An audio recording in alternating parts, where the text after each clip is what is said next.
Yan. So itong aking gagawin na Panasonic top load automatic washing machine. So nag-error kaagad siya ng H12. Yan. So actually power on, then start lang.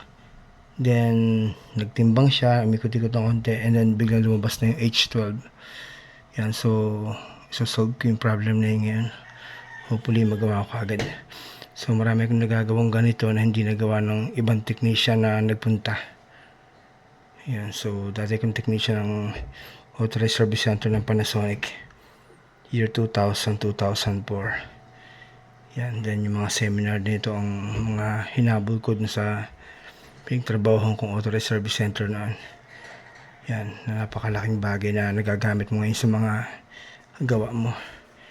Yan, so gagawin ko na siya ngayon. Hopefully magawa ko agad. Minsan kasi kahit board ang sira, nare-repair ko. Kahit yung electronics, kaya ko siyang i-repair. Yan, pero usually pag H12, may problem yan sa drain system niya. May problem siya. Yan. So gagawin ko na siya ngayon. Yan, dito ito sa Park Lane Subdivision, General Trias, Cavite. Yan. Sige na, ibubuksan ko na. Hopefully magawa ka agad yan. Expert kayo sa washing machine? All around po ako. Pati TV? Ay lalo pong TV. Kasi kaya alam po sa more than 20 years kong technician, pinipili ko lang ang gawa ko. Paborito ko yung ginagawa, automatic washing machine, rep. Okay.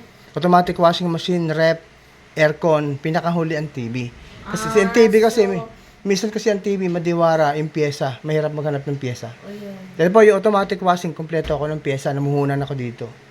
Hindi na ako gumagawa ngayon ng mga laptop, cellphone, hindi na. Maano yan, matrabaho yan. All around po ako. Engineering graduate po ako, tsaka iba't ibang vocational.